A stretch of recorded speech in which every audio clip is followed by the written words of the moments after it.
Hi. Hmm. Okay. I think we're live. Are we live? Yeah, we are. We're live. You're doing great already. Thanks. Every time I still feel a little nervous at the beginning. Me too, honestly. Even after all these episodes, my heart still beats faster for the first minute. Same here. So, welcome everyone. Today we're going to talk about something very close to our hearts. Yeah, something deep, something personal.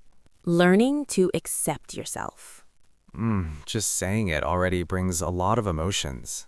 It really does, and we wanted this episode to be slow, honest, and real, like a real conversation between two people who are still learning. Exactly. We're not experts sitting on top of a mountain. We're just two humans trying to understand ourselves better. And maybe help others feel less alone. Yeah, that's the idea. You know, when we chose this topic, I thought, okay, self-acceptance, that sounds nice. But then, I realized how hard it actually is. Oh, yes. It sounds simple, but it's not easy at all. Not at all. I mean, how many times have you told yourself, I'm not good enough? Too many times. Honestly, I lost count. Same. For me, it often starts very quietly, like a small voice. Yeah, that voice. It says things like, you should be better, or why are you like this? Or other people are doing so much better than you. Exactly. And the worst part is, we believe it. Yeah, we believe it because it sounds familiar. And because we've heard it for years. Sometimes from others, sometimes from ourselves.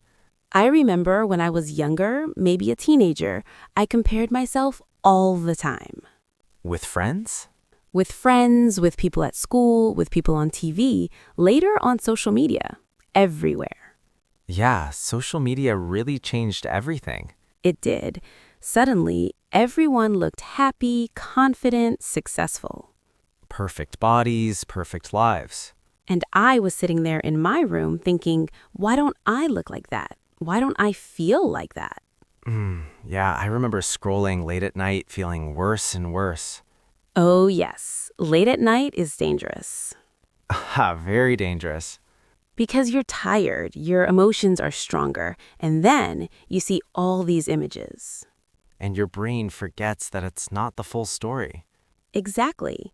People don't post their fears Or their doubts. or their bad days. Or the moments when they cry in the shower. Yes, those moments are very real, but invisible online. For me, self-acceptance became a problem when I failed at something important. What kind of failure? A job I really wanted. I worked hard for it, prepared for weeks, and I didn't get it. Oh, yeah, that hurts. It really did, and instead of saying, okay, it didn't work this time, I said, I am a failure. That's such a heavy sentence. It is, and I carried it with me for months. Did you talk about it with anyone? Not at first, I felt ashamed. Shame is so powerful Yeah, it makes you silent. and lonely. Exactly. I thought everyone else was moving forward and I was stuck. I think shame is one of the biggest enemies of self-acceptance. I agree, because shame tells us we are broken. Not just that we made a mistake, but that we are the mistake. Yes, that's a very important difference. And accepting yourself means separating those two things. You are not your mistakes. You are not your past. You are not your worst day. I remember a moment when I started to understand this. Tell me. I was talking to a friend, and she told me something she felt ashamed of. And what did you think about her? I didn't judge her at all. I felt compassion. Hmm. I thought, she's human. She did her best. But you don't talk to yourself like that. Exactly. I was so kind to her and so hard on myself. That's very common. Yeah, and that was a big realization for me. Learning to accept yourself often starts with noticing how you talk to yourself. Yes, the inner dialogue. Is it kind or cruel? And most of the time, it's cruel. Yeah, we say things to ourselves we would never say to a friend. Like, you're useless or you always ruin everything. Or why can't you be normal? Oh, that one hurts. It does. Changing that voice is not easy, though. No, it takes time. At first, it feels fake. Yeah, like you're lying to yourself. Saying, it's okay, when it doesn't feel okay at all. But over time, something changes.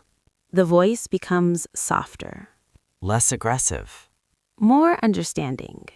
I started with very small sentences. Like what? Instead of I'm bad at this, I said I'm learning. That's powerful. It felt stupid at first, Yeah. but it helped. It gave me space to breathe. Accepting emotions is also a big part of self-acceptance. Yes, especially the negative ones. Sadness, anger, fear, We try to push them away or hide them. or feel guilty for feeling them. But emotions are not wrong. They're messages They tell us something matters, or something hurts. or something needs attention. I used to think being strong meant not crying. Oh, yes, me too. But now I see strength differently. Me too. Strength is allowing yourself to feel, And still continue, even slowly. especially slowly. Some days, accepting yourself means doing very little. Yes. Getting out of bed, Taking a shower eating something, and saying that's enough for today. and that's okay. A bad day doesn't mean a bad life, It's just a bad day. or even just a bad moment. You know, Tom, I think self-acceptance is not about loving yourself all the time. Oh, that's important. Because sometimes I don't love myself, Same. and that's okay. Acceptance is more neutral, Yes, it's saying, this is where I am, without running away, without attacking yourself. just being honest. Over time, acceptance creates change. Not the other way around. Exactly. When you stop fighting yourself, you have more energy To grow, to heal. to try again. I feel like we could talk about this for hours. Haha, yes. And maybe we already are. And that's okay. If someone listening feels quiet right now, Or emotional. or seen, That's enough. before we slowly come to an end, I want to say this. Go ahead. You don't have to be perfect to deserve respect, That's beautiful. including respect from yourself. Especially from yourself. And I want to add something too. Yes? You are not late. You are not behind. That one hits deep. You're just on your own path, at your own speed. Thank you for this conversation. Thank you. And thank you to everyone listening. Take a breath. Be gentle with yourself. We'll talk again soon. Bye for now. Bye.